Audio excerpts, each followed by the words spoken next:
Assalamualaikum warahmatullahi wabarakatuh. Innal hamdalillah nahmaduhu wa nasta'inuhu wa nastaghfiruh wa na'udzu billahi min shururi anfusina wa min sayyiati a'malina. May yahdihillahu fala mudilla lahu wa man yudlil fala hadiya lahu. Asyhadu an la ilaha illallah wahdahu la syarika lahu wa asyhadu anna Muhammadan abduhu wa rasuluhu la nabiyya ba'dahu. Allahumma salli wa sallim wa barik ala nabiyyina Muhammadin wa ala alihi wa sahbihi wa man walahu amma ba'd.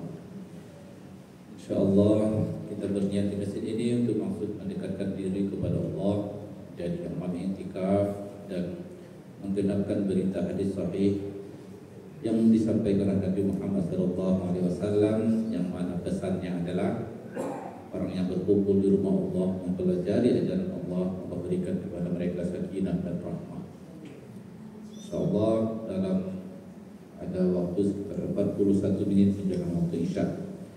Pada Ahad keempat ini kita meneruskan kajian tadabbur ayat Al-Quran dari surah An-Nisa. Bulan yang lalu sudah kita selesaikan hingga ayat 126. InsyaAllah kita lanjutkan ke ayat 127. Ayat ini kembali membahas tentang hukum terkait masalah hukum keluarga. A'udzubillahi minasyaitonir rajim. Bismillahirrahmanirrahim. Wa yastaftunaka fin nisa qulillahu yuftikum fihinna wa ma yutla 'alaykum fil kitabi fi yataman nisa allati la tutunahunna ma kutiba lahunna wa targhabuna an tankihun wal mustad'afina minal wildani wa an taqumu lil yatama bil qist wa ma taf'alu min khairin fa innallaha kana bihi 'alima. Wa in imra'atun khafat min ba'liha nushuzan aw i'radan fala junaha 'alayhima ay yusliha bainahuma sulha was-sulhu khair wa uhdiratil anfusus syuhha wa in tuhsinu wa tattaqu fa innallaha kana bima ta'maluna khabira. Ayat 127 di sini ayat diawali dengan kalimat wa yastaftunaka fin nisa. Artinya itu mereka minta fatwa kepadamu tentang perempuan, atau juga di situ terkait masalah istri atau perempuan secara jenis dan istri juga sebagai hubungan kekeluargaan. Yastaftun itu dari kata fatwa. Jadi maka disebut fatwa itu fatwa karena ada istifta. Mereka bertanya hukum kepada Muhammad fin nisa, hukum tentang an-nisa. Qul, jawab, katakanlah Allahu yuftikum fihinna. Allah berfatwa, memberikan jawaban hukum pada kalian. Ini di sini dijelaskan dalam tafsir Jalalain, dulu saya jelaskan ya. Mereka meminta jawaban kepada Muhammad seputar hukum perihal perempuan dan warisan yang mereka dapatkan. Qul, jawab lahum kepada mereka, Allahu yuftikum. Allah lah yang akan Allah memberikan jawaban kepada kalian. Wa ma yutla 'alaikum fil kitab, yaitu yang dibacakan dalam Al-Qur'an, min ayatil miras, yaitu termasuk di dalamnya ayat warisan ayat 11-12 surah An-Nisa. Wa yuftikum aidan, dan juga Allah berfatwa kepada kalian fi yataman nisa, bagaimana hukum-hukum perempuan yatim yang di ayat 3 surah An-Nisa, allati la tu'tunahunna ma kutiba lahun, yaitu perempuan yatim yang kalian nikahi tanpa diberi mahar. Itu ayatnya yang sudah kita bahas di awal surah An-Nisa dulu, ayat 3. Wa targhabuna an tankihuhunna, padahal kalian ingin menikahi mereka, perempuan yatim tadi.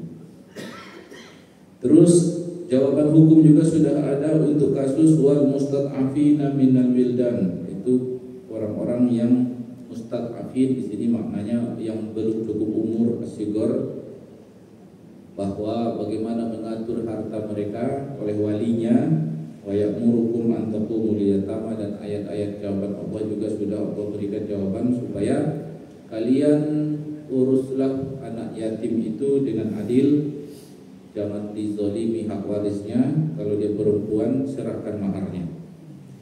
Wa ama taf'alu min khairin fa innallaha kana bihi alima. Setiap kebaikan yang kalian lakukan pada hukum terkait masalah perempuan, maka itu adalah Allah mengetahuinya. Ini ayat ringkasan hukumnya sudah diturunkan. Urutan ayatnya itu tadi ayat tentang perempuan yatim, bagaimana mengelola harta aset harta yatim, itu di awal surat An-Nisa. Makanya ini kok di nomor 127, sementara ayat itulah makanya ayat Al-Quran itu disusun di dalam surah tidak selalu menurut periode turunnya. Jadi kadang lalu kenapa ayat ini di sini ya nggak ada keterangan. Pokoknya setiap ayat turun kepada Nabi Muhammad yang menginstruksikan lokasinya ditaruh di mana adalah malaikat Jibril. Dan setelah itu terhimpun sedemikian rupa, nggak ada yang mau ditambah lagi, dan tentu nggak ada pengurangan juga, artinya tidak ada penambahan lagi, maka selesailah satu surah. Gitu. Ini terkait masalah surat An-Nisa ini turun periode turunnya pokoknya sepanjang era Madinah aja. Ada ayat waris itu bagian-bagian terakhir turun di dalam ayat Al-Quran. Tetapi disusunnya di dalam ayat Al-Quran ayat 11-12 urutannya, gitu kan? Nah, jadi urutan ayat di dalam surah itu wahyu, artinya diinstruksikan oleh malaikat Jibril, bukan inisiatif Nabi Muhammad SAW. Nah, kalau hukum-hukumnya apa yang dibahas? Ya berarti ayat ini kalau kita yang tilawah misalnya kita sedang mempoin, berarti ayat ini kemana arahnya?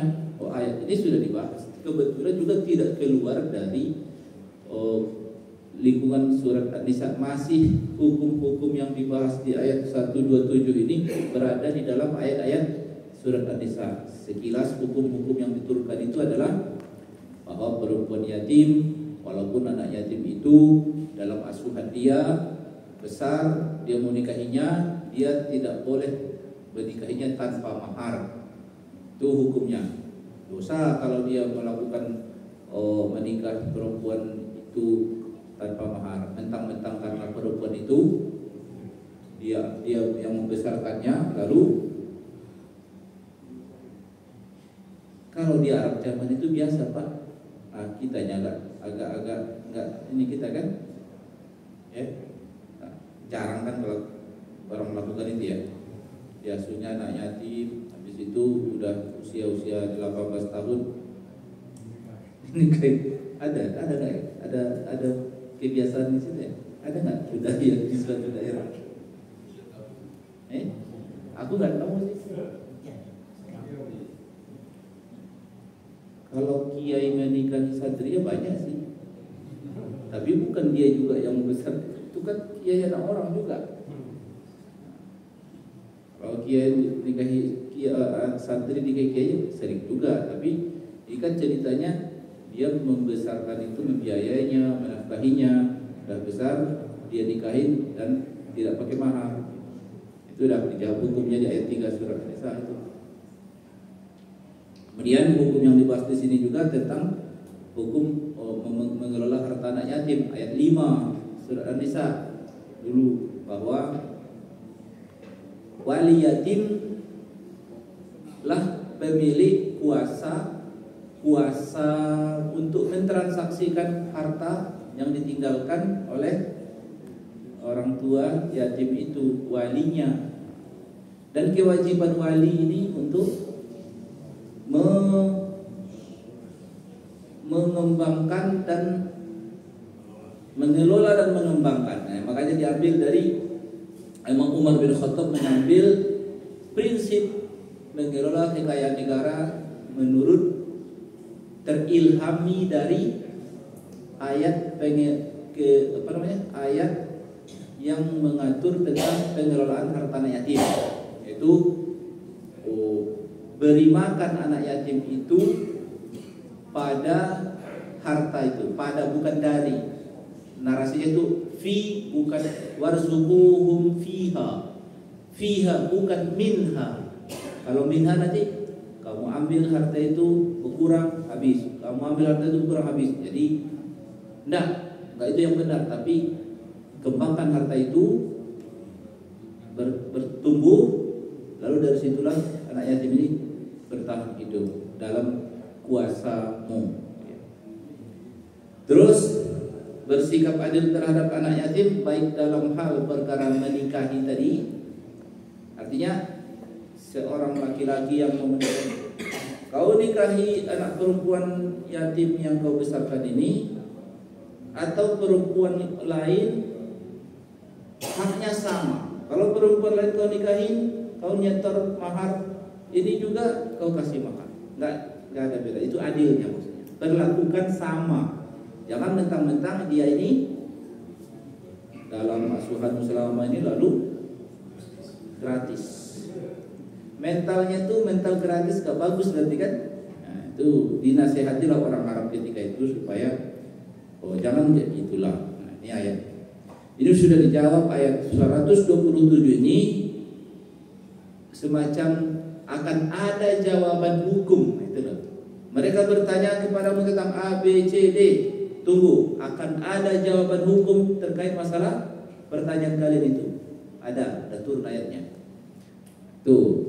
Jadi ayat ini diinformasikan dulu, baru turun ayat jawabannya. Terpisah. Tidak ada jawabannya. Dan sekarang sudah menjadi rujukan hukum keluarga di kita umat Islam. Hukum keluarga. Kalau misalnya di Indonesia sudah ada undang-undangnya. Namanya kompilasi hukum Islam, yang paling banyak di situ terkait hukum keluarga. Namanya hukum keluarga, karena kalau hukum selain hukum keluarga belum kita adopsi ke negara. Kalau hukum keluarga sudah kita adopsi ke negara ini, sudah ada undang-undangnya, sudah ada pengadilan khususnya. Jadi kalau pengadilan agama itu dulu hanya hukum keluarga saja. Belakangan ini bertambah untuk keputusan-keputusan terkait masalah aset wakaf sama persengketaan bank syariah atau misalnya dan lain-lain.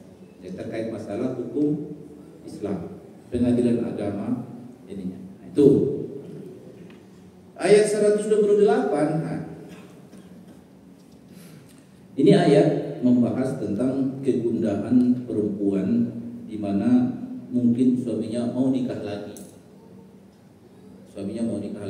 Ternyata itu sudah ada ayat khusus menyinggungnya. Jadi ternyata itu problem.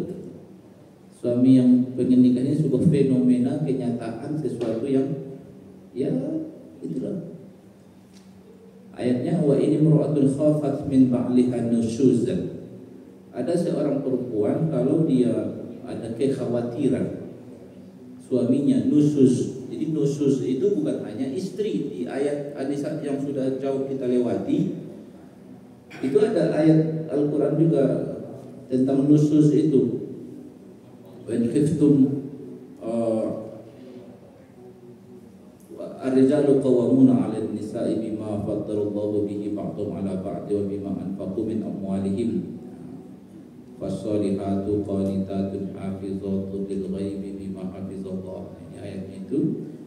Di situ ada ayat wallati, kalimat di ayat 34 itu ya. Wallati takhafuna nusyuzahunna. Kalau kalian wahai para suami khawatir istri kalian nusyuz istri itu berarti kewajibannya dia tunaikan, melawan sama suami, nusyuz. Nah, ini suaminya nusyuz. Kalau suaminya nusyuz, apa pula bentuk nusyuznya? Ya nggak disukainya lagi.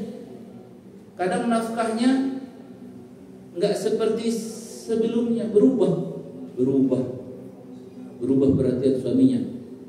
Biasanya bukan tanpa sebab itu kan, entah karena kelakuan istrinya atau karena ada tandingan. ya, ada tandingannya di luar rumah yang dia. Nah, nih, jadi kemungkinannya bisa saja karena apa saja, intinya kenyataannya tiba-tiba suaminya berubah aja. Terus i'radan nusyuzan atau i'radan itu buang, pokoknya kalau arti harfiah kan berpaling perhatian suaminya, enggak ke dia lagi. Itu ini nusyuzlah suami ini terhadap istrinya. Kalau itu terjadi pasti ada masalah itu. Pasti ada masalah. Antara lain yang kalau di kita ini biasanya gini. Antara lain karena suaminya mau nikah lagi. Istrinya tak suka, nggak ridho, mau minta izin nggak dapat izin. Oke, kalau kayak gitu ya udah, suaminya ngotot, aku pengen nikah lagi. Terjadilah itu yang terjadi. Di sini ayat ini mengarahkan sebuah pelajaran mana obrolin dulu aja. Pasti terjadi tawar menawar di situ. Tawar menawarnya sebenarnya meskipun ada tawar menawar, posisi perempuan tidaklah kuat sebenarnya. Posisi perempuan itu lemah sekali, lemah. Cuma itu kan posisi hukum dia, ya. Posisi hukum perempuan itu lemah betul. Tapi posisi hubungan kekeluargaan dengan anak dia itu kuat, posisi dia. Kadang ada juga laki-laki ini, dia bukan nggak cinta sama istrinya, cinta dia, sayang dia, nggak ada maksud dia mau cerai. Aku nggak mau cerai, aku cuma mau nambah istri dia. Bukan aku nggak suka, aku suka sama kau, kau tetap nggak usah khawatir, cintaku ini masih banyak kuotanya. Itu kata bapak-bapak biasa kayak gitu. Gak usah khawatir. Kau khawatir berkurang belanja kau, gak usah takut. Tidak berkurang belanja kau. Malah kalau perlu aku tambah. Asal jangan kau ribut aja nanti. Gimana? Kadang kan perempuan berpikir, ini kalau istri aku, suami aku nambah istri lagi, berkuranglah nanti kesenangan aku. Enggak, bisa kok, kata suami. Misalnya nih kan. Maka jika terjadi hal seperti itu, ayat mengatakan fala jinaha 'alaihima ayyusaliha. Jadi ini qiraah ayatnya ada dua, ayyusaliha atau ayyusliha. Dua cara baca itu menghasilkan hukum bahwa tidak mengapa antara suami istri tawar menawar hak. Tawar menawar hak. Artinya gini, sebenarnya suami itu punya hak sudah dari Allah, sudah dikasih hak untuk menikah lagi. Cuma masalahnya kalau dari Allah saja dikasih hak sebenarnya belum tentu aman kan. Ini kan rumah tangga, ini kan kehidupan dia. Nggak mau dia juga hidup berperang kan. Suami ini dia pengennya hidupnya damai gitu. Dia nggak mau perang dengan ini. Karena perangnya kalau sama istri itu bukan masalah tojok-tojokan, tapi perang psikis. Ya kan? Itu lebih apa namanya? Bagi laki-laki itu kayaknya yang paling banyak laki-laki itu tidak berani menikah lagi gara-gara dia khawatir sama istrinya gila aja kali. Ya kan? Atau misalnya suaminya aduh kalau istri aku ngamuk, aku gak kuat menghadapinya, pikirnya ya udah nggak usah. Jadi memang kekuatan perempuannya bukan di ototnya, tetapi psikisnya, hubungan anak. Kadang pertimbangan laki-laki itu kan, waduh, kasih dulu nanti sama anak. Nanti gimana pandangan anak saya? Macam-macam lah itu pokoknya, iya kan? Itu. Nah, boleh kata ayat ini kalian yusliha bainahuma sulha, itu katanya terjadilah obrolan masalah. Oke, gini aja. Jadi misalnya kalau ditanya, Ustaz, boleh nggak seorang istri, ini pertanyaannya, boleh nggak seorang istri? Oke, aku izinkan kau nikah lagi, tapi dengan syarat uang belanjaku ditambah, ya kan? Dan aku tidak mau kau bangunkan rumah itu dia lebih besar dari rumah yang ada buat aku di sekarang. Dan tapi kan aku harus adil, kata Nah, pertanyaannya di sini, ini menarik nih. Ini karena masalahnya begini. Haruskah karena konsep adil, laki-laki yang mau menikah lagi, dia udah punya istri, udah 15 tahun menikah, misalnya kan, rezeki semakin bertambah, semakin meriah gitu kan. Pokoknya melihat satu unit rumah di sektor 6 ini kecil lah, bisalah nambah lagi, gitu kan. Padahal dia untuk mencapai satu unit rumah dulu durasinya 15 tahun baru sampai ke level. Sekarang duplikasi rezekinya semakin banyak, terpikirlah untuk nikah lagi gitu kan. Jadi tuntutan adil itu, apakah kalau saya menikah lagi dengan istri yang baru, haruskah istri yang baru ini sebagai konsep adil harus aku berikan dia aset sebanyak istriku yang lama? Pertanyaannya, kalau bapak mikirkan kira-kira jawabnya gimana menurut bapak? Bapak dulu lah sebagai pelaku ya kan. Menurut bapak harus nggak konsep tuntutan adil itu? Nah, kalau feeling bapak begitu udah cocok tuh. Iya, jawabannya betul. Memang nggak harus gitu kan. Bukan itu tuntutan adil itu gitu kan. Jadi seandainya dia misalnya, ya udah aku izinkan, terus di mana dia tinggal? Ya carilah perumahan di mana yang kira-kira dekat. Aset harga rumahnya 500 juta, saya makan di sini 2 miliar atau 3 miliar misalnya kan gitu. Nggak apa-apa, nggak ada masalah.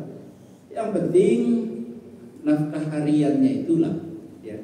Nafkah hariannya itu tentu di situ tertuntut adil. Tapi bahwa selama ini istri yang pertama sudah dikasih hadiah ini, hadiah itu, aset ini sudah dihibahkan untuk dia, nggak boleh ditarik lagi, udah itu hak dia. Jadi bukan itu nanti pembanding adil sama istri berikutnya. Jadi kalau seandainya si istrinya mensyaratkan, boleh aku izinkan tapi syaratnya uang belanjaku harus lebih banyak katanya, terus dipenuhi sama suaminya, oke, deal. Maka itu terjadi islah namanya, islah. Yang penting yang diinginkan oleh ayat ini adalah wasulhu khair.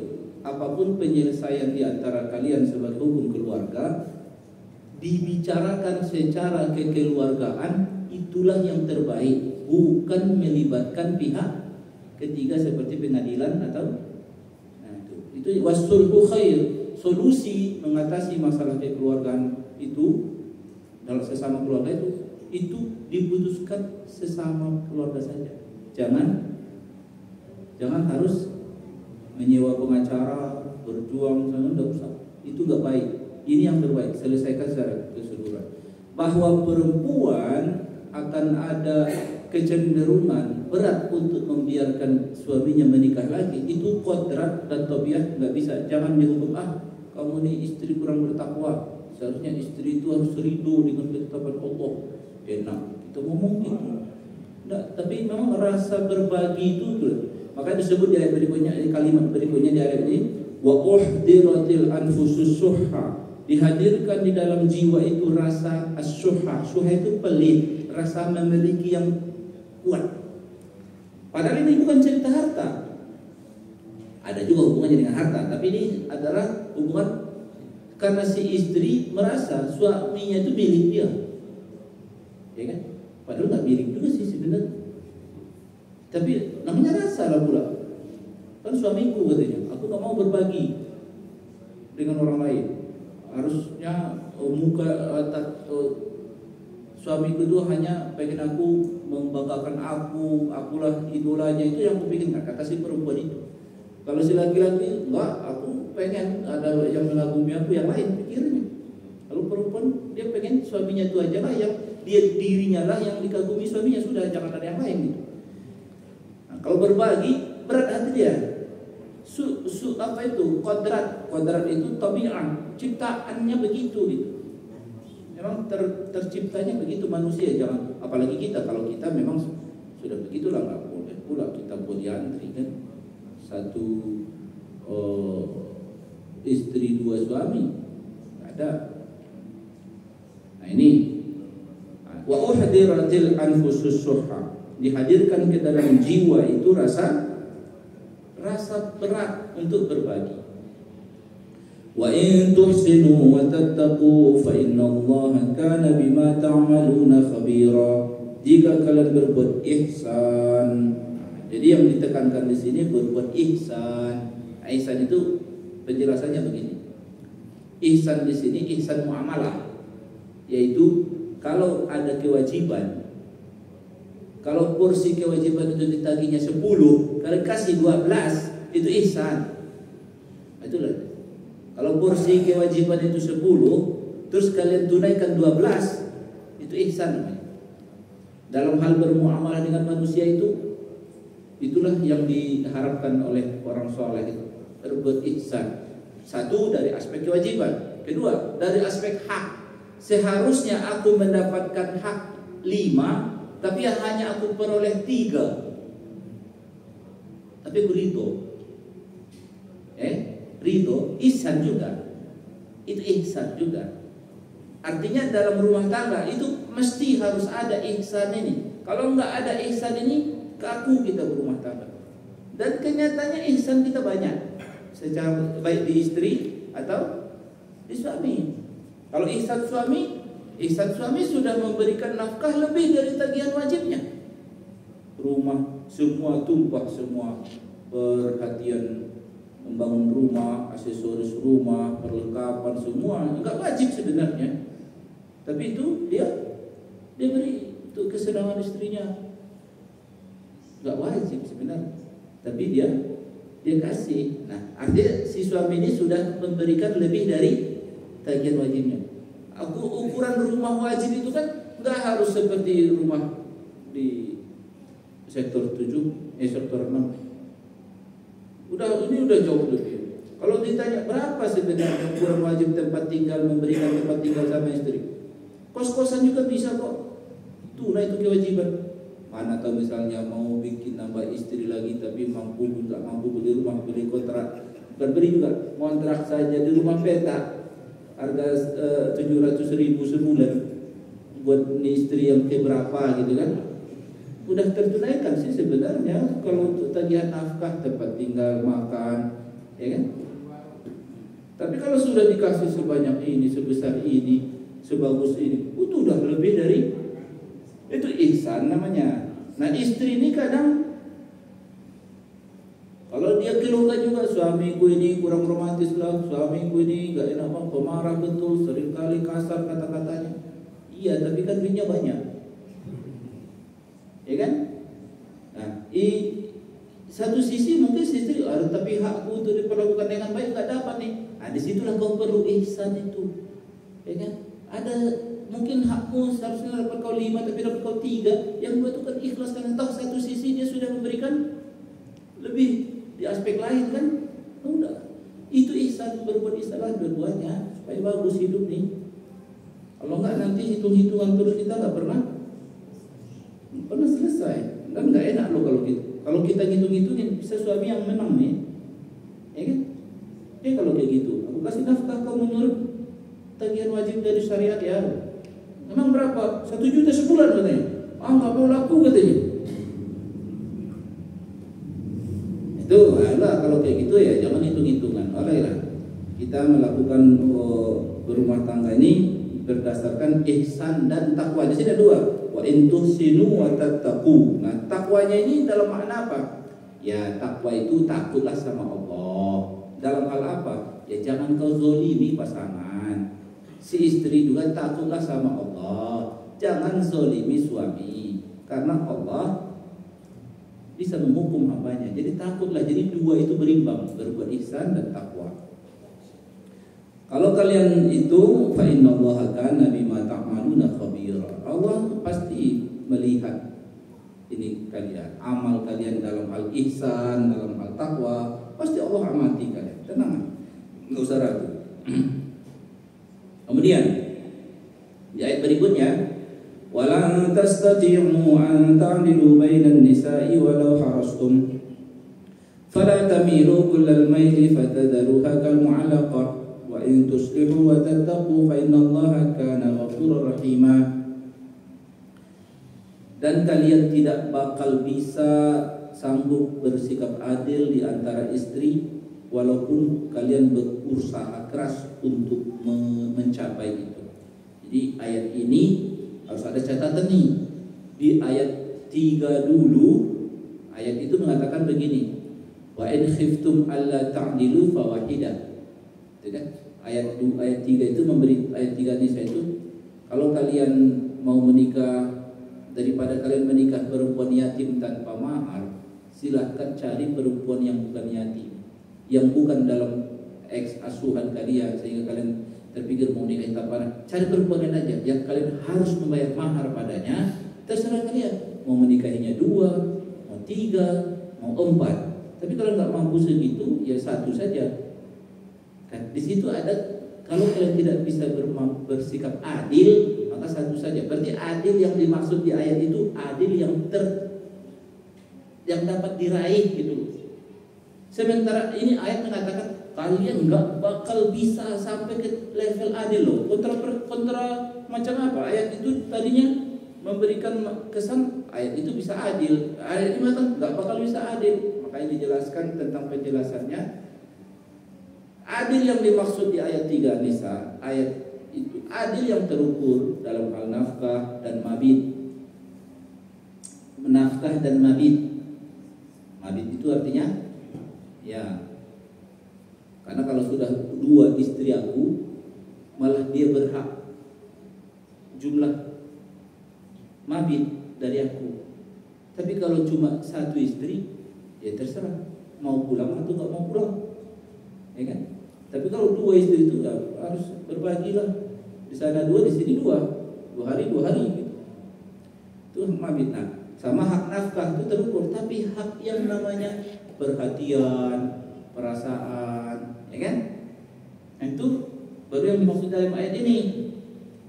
Karena hati kita ini urusan yang sangat rahasia, bahkan kita sendiri tidak punya kuasa untuk mengubah bagaimana. Tiba-tiba kita senang aja yang ini, agak kurang senang sama yang itu.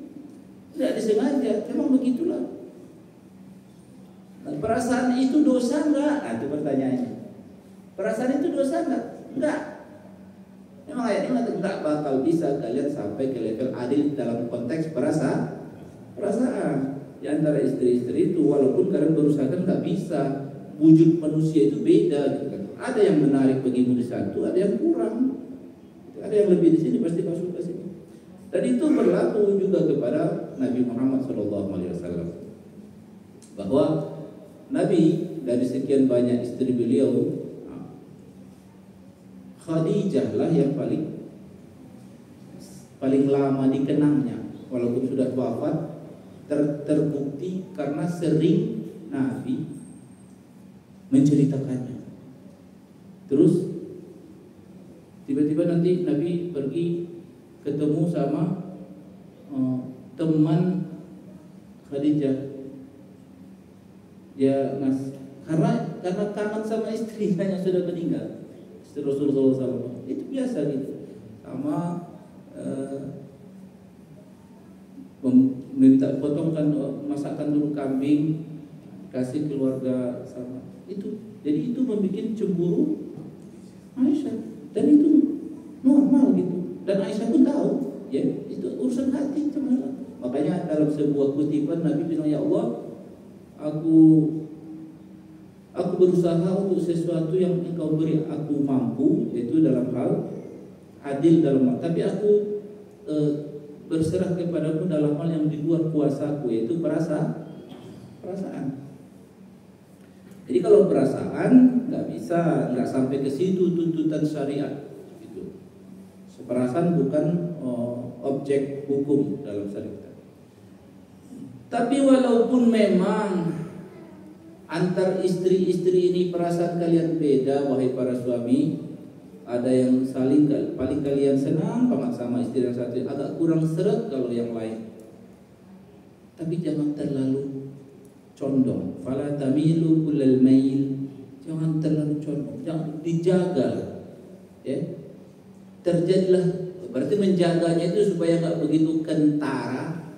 Gimana caranya? Pasti ada kepura-puraan. Itu pura-pura Anda ya, pura-pura sayang, pura-pura ramah, pura-pura, walaupun sebenarnya ya harus dibikin gitu karena itu maksud menyenangkan saja, nggak apa-apa, nggak munafik tuh Ustaz, bukan itu yang maksud munafik, gitu kan? Kita dalam hal bermuamalah itu menjaga air muka, menjaga kita untuk menjaga perasaan orang, itu kecerdasan bersosial bagus, ya. Itu bukan munafik namanya.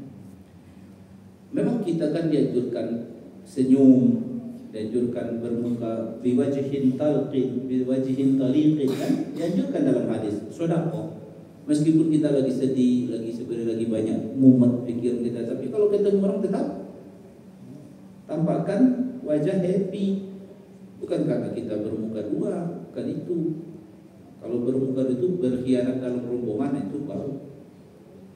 Ini enggak menjaga supaya jangan terlalu condong. Fala tamilu kullal mail fatadharuha kal mu'allaqah. Jadi enggak bisa. Memang aku udah kurang cinta sama istri aku ini. Ya memang begitulah. Terus ditengok tak pernah, pulang, diceraikan tidak. Kalian tinggalkan dia seperti yang menggantung. Istri dibilang istri tapi nggak pernah ditengok, dibilang bukan istri tapi nggak ada dicerai. Jadi ya jangan kalau mu'allaqah.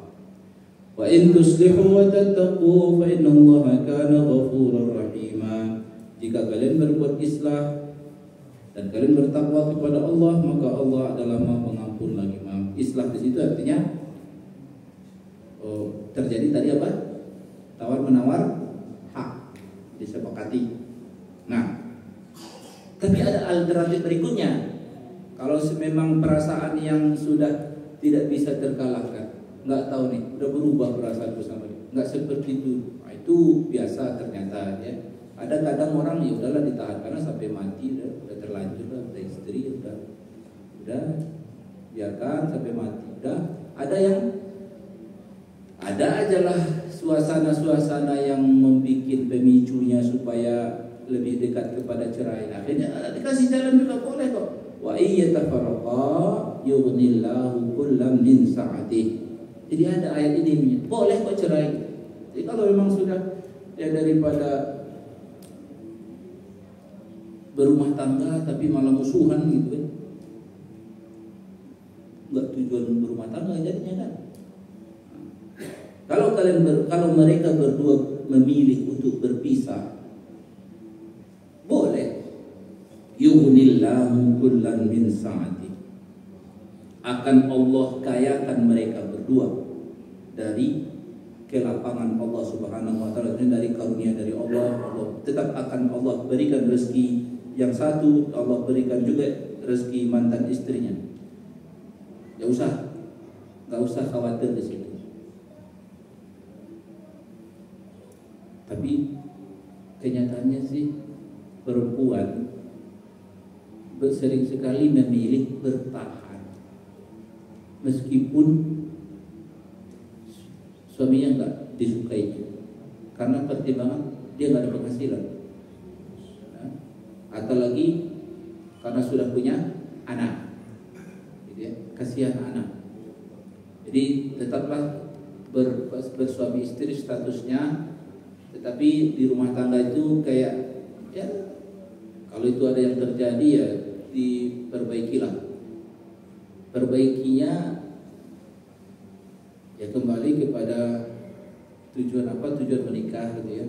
Apa yang diinginkan dari mereka, daripada misalnya serumah tapi hati masing-masing tak berpadu gitu. Yang laki-laki ada pujaannya tapi juga bukan istri, yang perempuan juga begitu. Nah, itu gak sehat. Bagus karena kasus itu pernah terjadi, ditanyakan ke saya bilang saya juga kan bercerai aja karena dua-duanya tidak saling menunaikan ininya, nggak saling menunaikan tugasnya, nggak ada kehormatan. Perempuan itu dekat dengan laki-laki lain. Nah, bagus anjir kan, bagus amalkan aja, berpisah aja. Oh, tapi kan malu sama keluarga besar. Tidaklah, dosa itu lebih dibela ketimbang malu tadi keluarga besar, nanti ada anggota keluarga bercerai, gimana kata keluarga besar gitu. Jangan itu jadi ini. Atau enggak, ya bertakwalah kalian berdua kepada Allah berdua. Kembali menjadi tujuan menikah, mau diteruskan hubungan ini sampai kapan gitu kan. Jadi fenomena-fenomena itu ada ternyata, sehingga ada ayatnya di sini menjadi petunjuk bahwa kalau toh pada akhirnya kalau toh pada akhirnya solusinya bercerai, enggak selalu pilihan cerai itu pilihan terburuk, malah itu bisa juga pilihan terbaik. Makanya jangan kita melihat ini keluar rumah tangganya gagal karena apa? Karena bercerai. Belum tentu, justru kalau itu pilihan yang terbaik. Gitu. Jadi jangan dicap keluarga gagal atau tak gagal itu karena bercerai. Karena bercerai itu sesuatu yang boleh. Daripada ini kan prinsipnya gini, daripada terikat dalam pernikahan saling menzolimi, lebih baik bercerai saling menghormati. Itu enggak pilihan yang enggaklah ide yang cap yang tepat kalau disebut bercerai itu sebuah kegagalan. Yang penting makanya disebut dalam ayat itu, kalau kalian ceraikanlah dengan ihsan, dengan ihsan. Ada kata ihsan. Tapi kita lanjutkan. Azan dulu.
Baik. Jadi dari ayat yang tadi itu ada pelajaran tadi boleh nego dalam hak. Itu bukan hanya duit, termasuk mabit. Oh, mabit. Aku izin ya, boleh nggak aku sama istri yang ketiga minta waktu seminggu? Kalau semua mengizinkan, itu islah namanya. Oke, silakan, ya kan?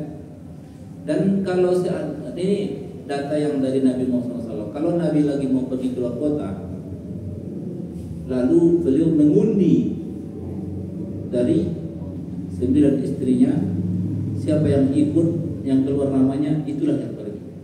Karena nggak mungkin dibawa semua. Jadi mengundi dalam konteks seperti itu boleh. Tuh. Jadi mabit juga masuk dalam sesuatu hal yang boleh tawar menang dan nafkah dan tempat tinggal dan lain. Terus tadi termasuk apa saja yang tak bisa adil itu, yang tak bisa adil, yaitu kecenderungan hati, termasuk rasa cinta, termasuk ini jima, itu nggak harus, nggak ada. Misalnya kalau di sana ada hasrat seksual, pas ke istri yang kedua kurang hasrat, yang ketiga bumbu-bumbu, itu nggak bisa. Enggak, bukan tagihan adil di situ gitu ya. Hasrat seksual. Jadi enggak perlu merasa berdosa suaminya. Ini kalau ke sini aku enggak sir. Kalau yang ini sir, nah, itu biasa aja. Itu bukan tuntutan adil gitu ya. Jadi enggak harus di sana sekali, di sini sekali, di situ sekali, remuk badan dia. Kecuali dia ya. Udah adil syariat nih kan? Udah adil syariat nih, udah adil, udah selesai. Nah ini yang saya kutip nih. Ini yang disebut dengan kata Nabi SAW terkait masalah perasaan itu ya. Nabi berkata begini, Allahumma inna hadhihi qismati. Ya Allah, inilah yang bisa aku lakukan dalam hal membagi hak istri aku. Fima amlik, dalam terkait apa yang aku miliki. Fala talumni fima tamliku wala amlik. Janganlah engkau cela aku ya Allah untuk sesuatu yang aku tidak memilikinya. Pada sesuatu yang engkau yang memiliki, bukan aku yang memilikinya. Itu perasaan. Terus, tapi kalau untuk adil dalam konsep yang terukur, itu ada ancamannya.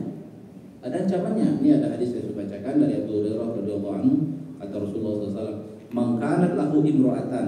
Siapa laki-laki yang dia punya 2 istri, falam ya'dil bainahuma, tidak adil dia di antara 2 istrinya, jaa yaumal qiyamah wa shiqquhu ma'il, nanti datang pada hari kiamat pincang dia.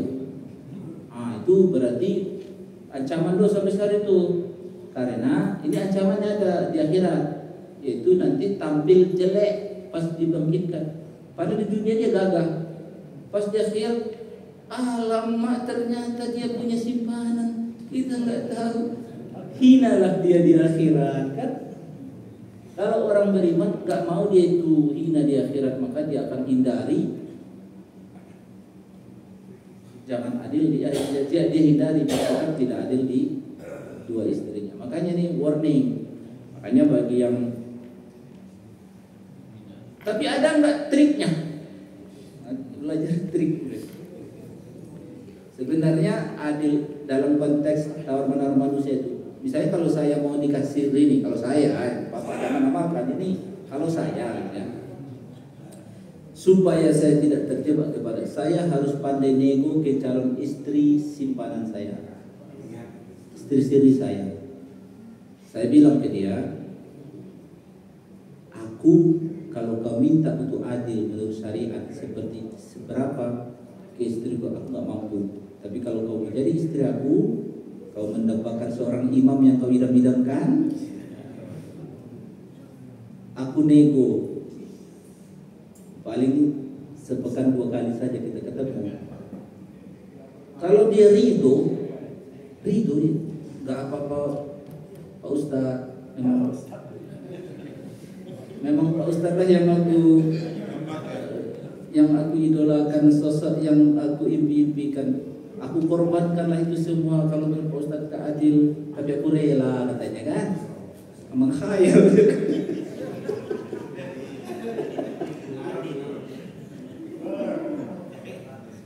Aku bisa berhasil nego itu aja dalam untuk hak-hak yang terukur itu aja. Nah itulah kalau jadi mau mencoba ya itu maksudnya. Tapi ingat kita selamat adil dalam konteks apa tadi? Yang terukur. Dan terukur ini bisa nego tu islah tadi itu yang tadi menginginkan. Dan memang tujuan menikah itu hidup damai, hidup kasih sayang. Intinya itu berkasih sayang supaya panjang umur, supaya nggak gampang sakit, gitu kan. Kalau hidup stres di rumah tangga, kadang penyakit itu datang karena urusan. Ada orang komen gitu kan. Setelah istrinya meninggal, bapak tuh kok makin sehat katanya.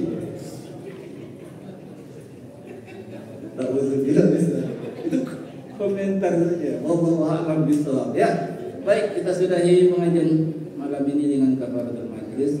Subhanakallahumma bihamdika asyhadu an la ilaha illa anta astaghfiruka wa atubu ilaik. Assalamualaikum warahmatullahi wabarakatuh.